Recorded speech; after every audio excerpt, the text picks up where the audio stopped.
What's up guys, my name is WreckLess, and in today's video we are looking at the 6th video in the series How to Get Better at Apex Legends. This is going to be the 3rd gameplay breakdown video where we take my gameplay, break it down, and take an in-depth look at what happened. All in an effort to help you improve, stay alive longer, and get more kills in Kings Canyon. So let's get right into it. Alright guys, playing in the background is the gunfight engagement we're going to be breaking down. As you can see, we took a redeployed balloon and dropped in on a team. Then a few seconds later, we were the victors in the gunfight. Let's rewind the footage and break it down. There's a drop. Yeah, he's flying right at it. Now as we drop, we see a player called in supply drop to our left. There is a good chance that this is where the enemy's focus will be, so pushing fast and hard will be a good approach to this situation. On my approach, my teammate to the left is already engaged. My play at this point is to flank right and pinch the guy he's shooting at. Pinching an enemy is very effective, something to incorporate in your gameplay as well. Now right as Pathfinder went down, you see Lifeline running in to help. Remember that player called in dropship? Being aware of the general enemy location is very important. This is where situational awareness can really help. Now a quick tip, reposition whenever you can. Coming out of the same exact location the enemy last saw you is a good way to get killed. Now I had to include this one guys. Did you see me hesitating potato? That was just horrible, man. I missed every shot. I saw both enemies and I got confused and fired right in the middle. Now a couple of things to take from this. No one mistake defines you, in life or in the game. And even though a single mistake can get you killed in Apex Legends, it doesn't mean that every mistake gets you killed.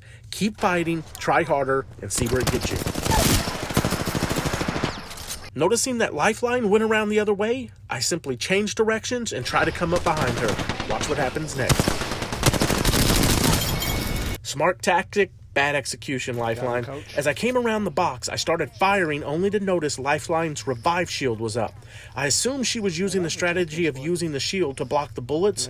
Most of the time enemies will stop shooting and rush, and this can give you a small window of opportunity. However, when they're going against multiple enemies, it's hard to pull off. So as she dropped the shield and jumped onto the crate, it was just a matter of tracing her for the kill. Now another thing to remember is we worked as a team. I wasn't in a full 3-man squad, it was actually just 2 of us with a random, but we communicated with each other, and even though he didn't have a mic, he should have been able to hear our callouts. Because of that, we were more effective in the gunfight. A good tip here is don't always expect the randoms you play with to be team players. Sometimes you have to be the one that does the right thing. Now real quick, if you guys are getting any value out of this video, then be sure to hit that like button. It really helps me out.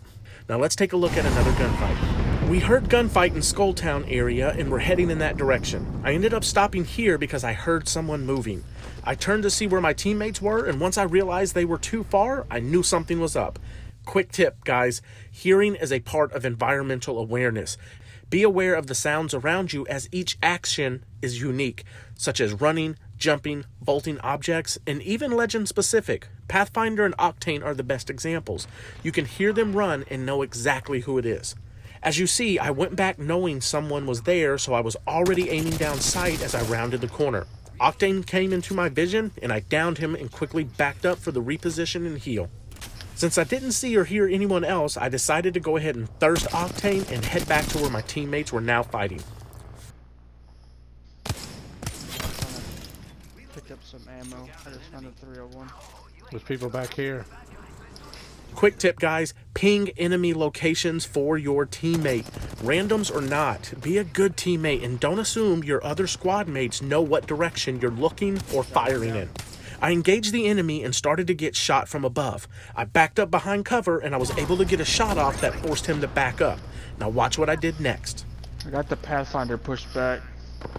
See that? I repositioned. That way, if he did peek back, I was not in the exact same spot where he last saw me. Now heading back this way, I was still a little cautious, but then I saw the gunfire and I knew the enemies were close. Again, back behind cover for reload. This keeps you out of harm's way while you are vulnerable. Also, I now know that there are 2 enemies because I saw Bangalore right before I went behind cover. Now this time I didn't freeze with both enemies in sight. I quickly followed up with 2 grenades as I figured the enemies would either heal or go for the revive with all that smoke right there. Worst case, they would run a little further. Once I got the kills, I did go for the revive. Now I know there was at least another enemy because my teammate was shooting at them. I revived because I was behind cover and honestly I felt I had the opportunity. He called out a Pathfinder as I got there and I ended up coming up at the right time for the kill and to get the revive. Got you, coach. Now let's take a look at one more final gameplay. This one is a little bit longer, but I chose this clip because it shows good teamwork and coordination that ultimately won the match, but also because we made a lot of mistakes and we were still able to come out on top. Oh, they're right there. As we approach, we first and foremost try to position ourselves with the advantage of high ground. We can see that there are some enemies to the left. Once landed, I verified that it was 2 down to enemies. Now, I didn't fire because I wanted to avoid letting anyone near know that we were close, so we started to look for them. Both of those guys over there have... Oh, they're healing down here. Once the house was cleared, I got the call out that someone was healing below us in the valley. After getting the call out, I first started looking down to see if I could see anyone, and then Octane started running. Then, in my opinion, I made a bad decision to jump because it put the entire team in a bad position. But it did lead to one hell of a shot, so... As you see, 2 ordinances were thrown towards the team. They seem to be coming from right in front of me. Grenade, watch out. So many grenades.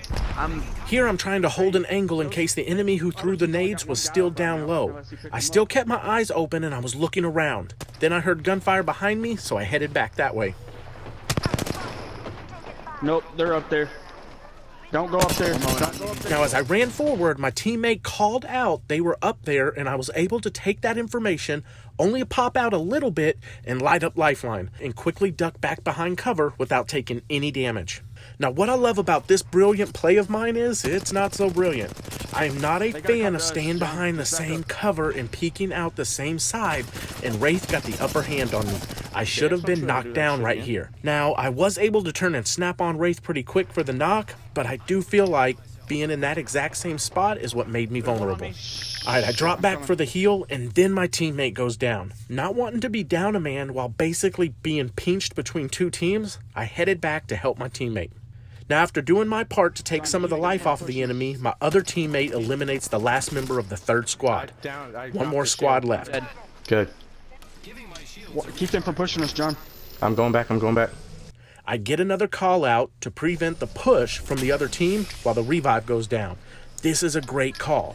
Props going out to Relentless, leading the team with the call outs this match. All I'm going to say about this is, how did I not destroy that caustic trap? Now, I will say we got lucky here because the last team never pushed us the way they should have. This is a tip for y'all. If they would have pushed us the way they should have, they would have had the height advantage because all 3 of us were down there in the valley and vulnerable. Instead, they stayed tucked back in that tunnel area, and that ultimately did them in. The storm was in our favor, and they were soon going to be pushed. Now, the only good thing about my play right here was the fact that I repositioned after taking my shots. Damn, my climbing sucked, to put it lightly, but at least I got a good angle on him. What was that?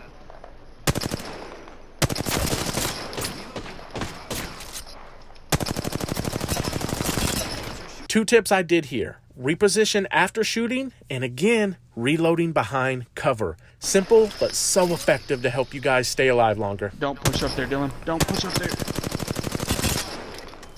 They have to come to us as soon as they're Now, spawned. this move was not too surprising. Time is running out, and they have to make a move. However, I wouldn't recommend running off alone, but that's exactly what happened. And I don't know about you, but the times that I panic and run off by myself usually end up the same way. So the next thing I did after taking them out was I reloaded and I held my position. Basically, by shooting anytime they try to peek, I'm trying to create fear, urgency, and force the enemy to make a bad decision. They are already down a teammate, so they're already on edge. Think about the times you're in a situation like that. You're pinned back, can't move, losing health little by little, storm is coming. This is not an ideal situation. But that's the point. You are to put yourself in the best position to win the gunfight. Now, at this point, the game is basically over for them. 2 players knocked, and the last one is running for dear life. I decided to run up and try to pull off a finisher on Caustic real quick. I almost got it off 100%, but it still actually looked pretty cool. Alright guys, that's going to wrap up today's video. I really hope you got something of value from the gameplay breakdown. My hope is that by looking at the gunfight and then breaking it down, you can learn and see how all of these tips are used. This is also the importance of practicing each of these tips individually as well. Reloading behind cover, repositioning mid-gunfight, using grenades and arc stars, making callouts to your team, healing at the right times, overcoming your mistakes. All of these things combine and make you a more complete player. As we get better at each of these areas, we improve overall, and that makes a difference. So the final bit of advice, or final tip if you will, would be don't give up and don't be too hard on yourself. It has taken me months of consistent practice to start to see noticeable improvements with this game, as I am far from where I want to be, as you can see from the game footage. But honestly guys, stay consistent and don't worry about anyone else. That's the best advice I can give. Now if you're still with me, thank you. You guys are hardcore. Now go ahead and hit that like button. It really helps me out and it lets me know you like the video. Also, if you're not already subscribed, then what are you waiting for? I am the most interactive Apex Legends YouTuber who actually plays and talks with the community. So send me an invite over on the PlayStation Network at WreckLess_3DG and let's connect in Kings Canyon. And don't forget to drop a comment. Let me know what you think about the video. Are there any tips that you would recommend? Is there something that you would like for me to cover? Whatever it is, I always reply to my comments. Alright, that's going to wrap it up. Thank you again. My name is WreckLess, and I'm out.